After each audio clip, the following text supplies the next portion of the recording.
জানি না এদের জন্মের কোথায় ভেজাল আছে। অবশ্যই এদের জন্মের মধ্যে কোনো ভেজাল আছে, কোনো সন্দেহ নাই।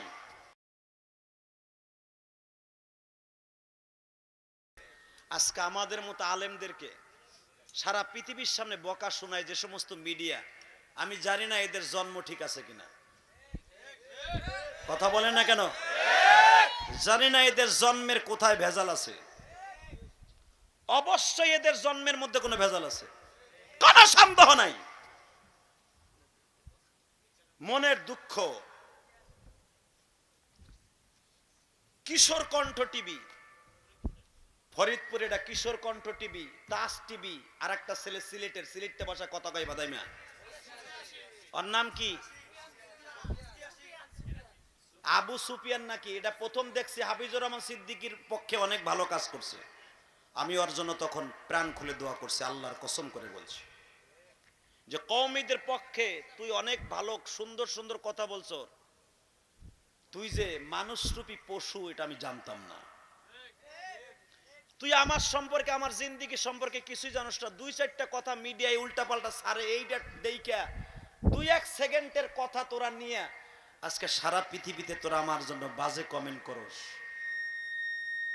তুই কি জানোস রে ভাই আবু সুফিয়ান, তুই কি জানোস এ তাজ টিভির মালিক? তাজ টিভি এর নাম কি? তাজ নিউজ। তুই একটা যুবক মানুষ, এখনো তোর লাইফের অনেক দাম আছে। এই রাত 11:30টার বড় আমি তোকে দিলাম না, আপাতত দিলাম না।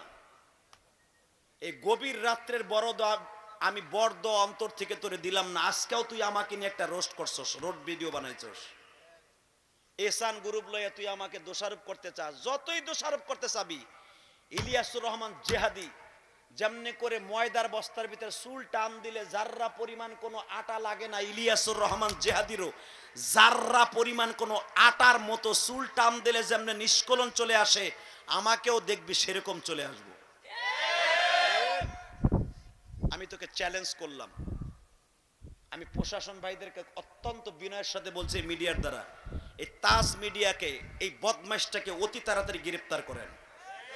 তা না হলে ওকে যেখানে পাবে জনগণ সেখানে ওকে জিজ্ঞাসা করবে তুই কেন আলেম ওলামাকে নিয়ে টল করস। তুই যদি পয়সা কামানোর নিয়ত থাকে, দরকার হয় তুই মদ বেচ, গাঞ্জা বেচ, তুই দরকার হয় অন্য ব্যবসা কর, এও ভালো হবে গাঞ্জা বিক্রি করলে। কিন্তু আলেম ওলামার বরদোয়া নিয়ে তোর মা বাবা 14 গোষ্ঠী শুদ্ধা আল্লাহর গজবে ফেলিস না। কথা বলস না কেন? যদি এলিয়াসুর রহমান জেহাদি, অন্যান্য বক্তা যারা আছে, হাফিজুর রহমান সিদ্দিকী, খালেদ সাইফুল্লাহ ইবি সহ বাংলাদেশে যারা এই জগতে কথা বলে, তাদের জবানে যদি আল্লাহ কিছুই না দিত, এই হাজার হাজার মানুষ এই গরমে বসে থাকতো না। আমার তো এলেম কালাম কিচ্ছু নাই রে ভাই। তোরা যে আমার নিয়ে টল করস, 5000 কথা বললে একটা কথা রং হতেই পারে। আর মিডিয়াগুলো এমন বদমাইশের বদমাইশ, এরা ওই যেই কথাটা আমি রং বলছি ওই কথাটাই ওরা কাট করে ছাড়ে। তোরা যদি আমার পুরা ওয়াজ না সেরে কাট করে সারস, মালিক এই 11:30টার সময় বুকের কষ্ট দিয়ে বল।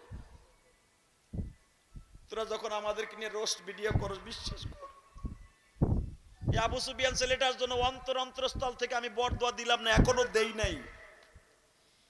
এই তাজ নিউজ মিডিয়ার জন্য এখনো বরদোয়া দেই নাই। এই 11:30টার সময় আমি চ্যালেঞ্জ করে বলছি, কোন অপরাধী আমার পাবি না কোন দলের মধ্যে। আমি কোন দলের মধ্যে নাই। হ্যাঁ, আমি একটা দলই করি, কোরআন হাদিসের পক্ষে আমি জীবন দিতে রাজি। আমি কোরআন হাদিসের দল করি। কোরআনের বিরুদ্ধে, নবীর বিরুদ্ধে যারাই কথা বলবে, ওদের বিরুদ্ধে আমার জীবনের শেষ বিন্দু মাত্র রক্ত থাকা পর্যন্ত বেঈমানদের সাথে আমার আপোষ নাই, ফাসেক ফুজ্জারের সাথে আপোষ নাই। কিন্তু এরপরও যদি আমাদেরকে তোরা টল করস, বিচার আল্লাহর কাছে দিলাম। আল্লাহ এদেরকে তুমি আলেম ওলামার বরদোয়ার কারণে, অন্তরের বরদোয়ার কারণে এদেরকে সমরে শেষ করে দাও। হয়তো বড় কোনো অ্যাক্সিডেন্ট দিয়ে শেষ করে দাও না, বড় করুণা দিয়ে অথবা গজব দিয়ে শেষ করে দাও। যদি আল্লাহর বিচার থেকে থাকে, তাহলে যারা আমাদেরকে না জেনে শুনে মিথ্যা ডাহা, মিথ্যা কথা, হ্যাঁ এহসান গ্রুপ নিয়ে আমি কথা বলেছি, হাফিজুর রহমান সিদ্দিকী কথা বলেছে, আমি আমারটা বলতে পারি। আমি ইলিয়াসুর রহমান জেহাদি, এহসান গ্রুপের যে এমডি ছিল, সে আমাকে বলেছে, আল্লাহর কসম করে বলছে, আমার এই ব্যবসার মধ্যে কোনো সুদ নাই। গেছি তার ওয়াজ করতে, বলছি কসম করে যখন বলছে, কসমের পরে কোনো কিছু থাকে? আল্লাহর কসম করে যদি কোনো ব্যক্তি মিথ্যা কথা বলে ওর ঈমান থাকবে না, বেঈমান হয়ে যাবে। তাহলে আমিও তো কসম করে বললাম এহসান গ্রুপ, মাঝে মাঝে ওয়াজে আমি গেছি, আমি আবারও বলছি কসম করে, মাঝে মাঝে এহসান গ্রুপ বলছে ভাইজান আজকে টাকা দিতে পারবো না। আমি বলি আলহামদুলিল্লাহ, টাকার জন্য তো আসি নাই। অনেক মাহফিল এহসান গ্রুপের করে আসছি যে ভাইজান টাকা দেও নাই, ও টাকা দেয় নাই, ওই রাগিব হাসান ও 2 নম্বরে ধরা খাইছে, তার বিচার হোক, এটা আমিও চাই। কথা বলেন না কেন? গরিবের পক্ষে আমিও বিচার চাই।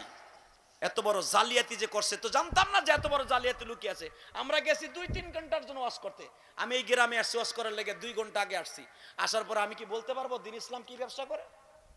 আমি জানি চেয়ারম্যান কি করে, ওই রাগিব হাসান কি করে কি জানবো? আমরা গেছি সন্ধ্যার সময় ওয়াজ করে আসছি ইশারের সময়, আমাকে যা উপস্থিত বলছে তাই তো বলছি। এটা নিয়ে যদি তোমরা আমাকে টল করে আমারে বকা খাওয়াও, এই বকা তুমি আমার মায়েরে খাওয়াও নাই, তোমার মায়েরে আগে খাওয়াইছো। তোমার বাবারে বেজন্মা হিসাবে তুমি খাওয়াইছো। তোমার জন্মের ঠিক আছে কিনা আমি জানি না, তবে তোমার জন্মের মধ্যে ভেজাল থাকতে পারে যার আলেমুল আমাকে গালি খাওয়ায়। এই গালি আলেমরে খাওয়াও নাই 22টা বছর, হয়তো আমার এলেম কালাম কিচ্ছু নাই, কিন্তু বকা খাওয়ার জন্য কোনোদিন ওয়াজ করি নাই। আল্লাহ আমাদের বোঝার তৌফিক দান করুক, এদেরকে হেদায়েত দান করুক। আমি আবার হেদায়েতের দোয়া করছি, আল্লাহ যদি হেদায়েত না থাকে তোমার বিশাল বড় গজব দিয়ে এদেরকে শেষ করে দাও। এরা সমাজের পয়জন, এরা আলেমুল আমাকে যারা টল করে, এদের বিচার তোমার আদালতে রব্বে কারিম, এদের বিচার তোমার রব্বে কারিম, এদের বিচার তোমার কাছে আল্লাহ। তুমি এদেরকে দেখো, তুমি এদের দেখো, তুমি এদের দেখো।